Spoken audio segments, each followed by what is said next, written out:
تو میں نے سمجھنے کے لیے کہ ہو سکتا ہے کہ مجھے غلط فہمی ہو گئی ہو، بھائی مسئلے مسائل میں اماموں میں بہت اختلاف ہے، ہو سکتا ہے مجھے نہ مسئلہ معلوم ہو اور کسی امام نے اتنا شان پھیلانے کے لیے لکھا ہو۔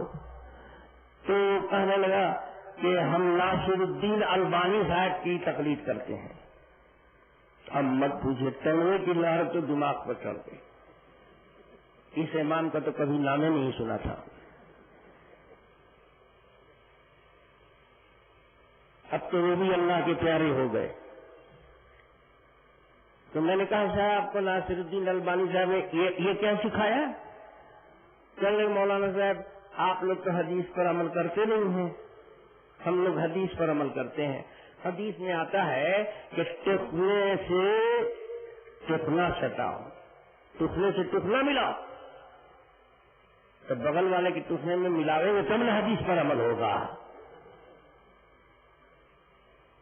تو ہم نے کہا کہ دیکھو یہ تمہارے بس کا روگ نہیں ہے اور نہ البانی صاحب کے بس کا روگ ہے، تم کو مذاق بنا لیا ہے شیطان نے، تم حدیث سے کھلواڑ کر رہے ہو۔ بتاؤ تم اگر بجائے مقتدی کے امام بنا دیے جاؤ تب؟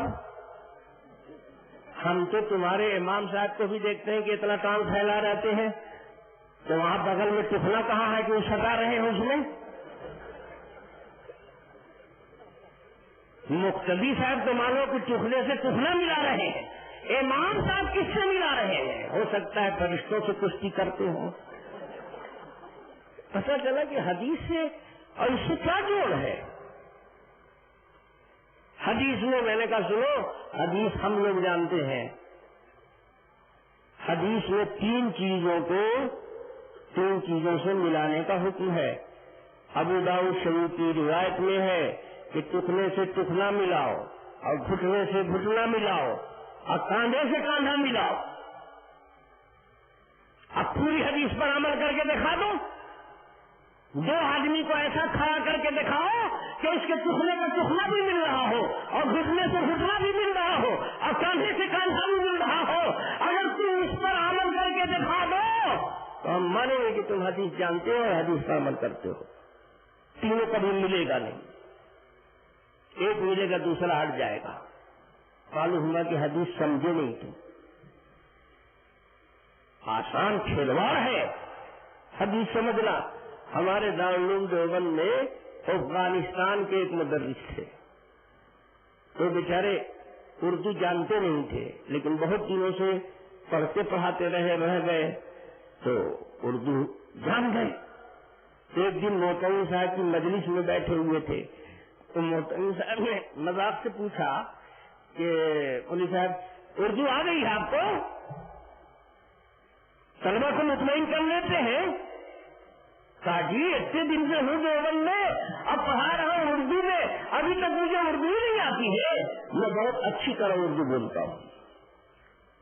کہا کہ اچھا بولتے بھی ہیں سمجھتے بھی ہیں؟ کہا کہ جی۔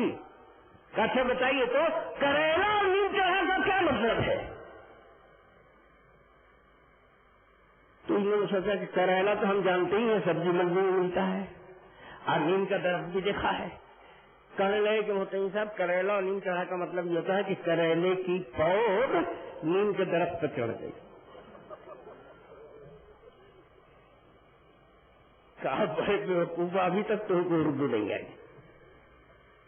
اردو ایسی گھٹیا زبان ہے، چوپٹ، وہ تو ابھی ڈھنگ سے آتی نہیں ہے، اور عربی اتنی اعلیٰ زبان، وحی کی زبان، وہ سمجھ میں اتنی آسانی سے آ جائے۔ اردو کو میں گھٹیا زبان کہہ رہا ہوں تو شاید حیدرآباد والوں کو تو زیادہ دعویٰ ہے نا اردو پر، دکن کی اردو کو لاہا مانا جائے۔ لیکن آپ سے میں پوچھتا ہوں، اردو زبان میں 5 انگلیوں کے الگ الگ نام ہیں؟ اس انگلی کو کیا بولتے ہیں آپ؟ انگوٹھا چھاپ۔ اچھا، اس کو کہاں شہید ہوئی تھی؟ کربلا میں کہ وحد میں کہ بدر میں کہ تبوک میں کہ حنین میں؟ اس کو شہادت کا درجہ کہاں ملا؟ اچھا، اس کا کیا نام ہے؟ بیچ کی انگلی. اس کا نام کوئی بتا دے.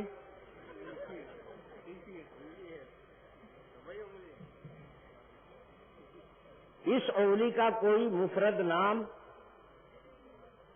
وکیل صاحب، شاعر صاحب، ادیب صاحب، صحافی صاحب، مولانا صاحب، مفتی صاحب، کوئی صاحب اس کا مفرد نام بتا دے اردو لغت میں ہے؟ اس کا نام بھی ہے تو غلط ہے. اس کا نام کیا ہے؟ 6 انگلیاں. دیکھیے بول رہے ہیں لوگ، اتنے عقل مند لوگ ہیں. کدھر سے 6 انگلیاں ہو گئی؟ 1 2 3 4 6. 6 انگلیاں کیسے کہلائی ہے؟ اگر ادھر سے گنے تو 1 انگلیاں کہو، ادھر سے گنے تو 5 انگلیاں نام رکھو. ایسی چوپڑ زبان. 5 انگلیوں کے نام بھی صحیح سلامت نہیں. عربی زبان دیکھو، خنصر، بنصر، وسطی، سبابہ، ابہام، سب کے نام الگ الگ ہیں کہ نہیں ہے؟ الگ الگ با مانا ہے. ہم لوگ نے بے مانا رکھ دی. شہادت کی انگلی کبھی شہیدوں نہیں ہوئی. نام برس میں ہم زنگی کافور، شہادت کی انگلی. ارے اس کا نام سبابہ رکھو. سبا یا سبوں کے معنی آتے ہیں گالی دینے کے. سباب بہت گالی دینے والا، اور اس پر تا مبالغہ کرے گا تو جیسے علامہ نے تا مبالغہ کی ہے. سبابہ 1 نمبر برہنڈی، گالیوں کا بھنڈار اس کے پاس ہے. جب کوئی 2 آدمیوں میں لڑائی ہوتی ہے تو گالی دیتے ہو تو کون انگلی سے دیتے ہو؟ اس کو دکھاتے ہو، اس کو. یہ ہے واقعی زبان ہے. نام رکھا تو ڈھنگ کا نام رکھا. تو میرے بھائیوں، میرے دوستوں، بات کہاں سے کہاں چلی گئی، ذہن بھی منتشر ہو گیا. میں عرض کیا کر رہا تھا؟ ہاں، تو وہ سنا رہا تھا. تو میں نے کہا کہ دیکھو، حدیث کو مقلد سمجھتا ہے، ائمہ اربعہ سمجھتے ہیں، آوارہ دماغ کے لوگ نہیں سمجھ سکتے ہیں. شافعی مقلد پورے دنیا اسلام کا مانا ہوا علم حدیث کا فنکار محدث لکھتا ہے کہ یہاں پر ملانے اور سٹانے کے لغوی معنی مراد نہیں ہے. یہ ایک محاورہ ہے. محاورے میں بول چال میں یہ جس معنی میں استعمال ہوتا ہے وہ معنی مراد ہے. جیسے کریلا اور نیم چڑھا، لغت کے سے معنی نکالو گے تو اس معنی میں نہیں بولا جاتا ہے، بلکہ یہ محاورہ کسی اور معنی میں بولا جاتا ہے.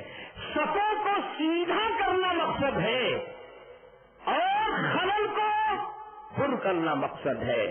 کم سے کم نمازوں کے اندر خلل ہو، فرجہ کم ہو، کشادگی پھیلاؤ کم ہو، شیطان کو گھسنے کا موقع کم سے کم ملے. صفوں کو ایک دوسرے سے ملا کے پیوست کرو. سبو و تراسو کے معنی میں ہے، یہاں پر ستانا ملانا مقصد نہیں ہے. ورنہ تو اگر یہ لغوی معنی لوگے تو عمل محال ہے. عملاً تینوں عضو ملا ہی نہیں سکتے. کیسے ملاؤ گے؟ ایک آدمی عبداللہ ابن مسعود کے قد قامت کا ہے، ایک آدمی فاروق اعظم کے ڈیل ڈول کا ہے. اب دونوں ساتھ میں کھڑے ہو گئے، اب کیسے کندھے سے کندھا ملاؤ؟ یہ کتنا اچھل کے ملاوے گا تو کندھے میں تھوڑے ملے گا، کمر میں ملے گا. محدثین فرماتے ہیں کہ عبداللہ ابن مسعود بہت ناطے قد کے تھے. اتنے ناطے قد کے تھے کہ فاروق اعظم اگر بیٹھ جائے اور عبداللہ ابن مسعود کھڑے ہو جائیں تو دونوں ایک لیول میں آئیں گے. اب بتاؤ دونوں کیسے ملائیں گے دکھنے سے دکھنا؟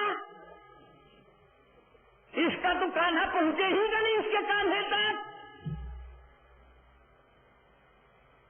تو کہنے لگا کہ مولانا صاحب وہ عربی بولنا تھا نا، حالان کا متوجہ ہے، آپ مولوی ہیں. ہم نے کہا مولوی کے باپ ہے، بڑھیا بڑھیا مولویوں کا دماغ درست کرتے ہیں. کہنے لگا آپ مقلد ہیں. ہم نے کہا اگر آپ مقلد کے معنی کوئی اچھا سمجھتے ہیں تو میں مقلد ہوں، اور اگر آپ مقلد کے معنی مشرک سمجھتے ہیں تو اللہ کا ہزار ہزار احسان ہے کہ میں مشرک نہیں ہوں. آپ لوگ بھی حدیث پر عمل کرتے ہیں. میں نے کہا ہم ہی لوگ تو کرتے ہی ہیں یار. ہم لوگ نہیں کرتے. ہم کہا تم کہاں کیے حدیث پر عمل؟ ٹانگ اتنا پھیلا دیے, ہاتھ یہاں باندھے, تھوڑا سا اور اوپر ہی جا کے کس دیتے, کام ختم ہو جاتا.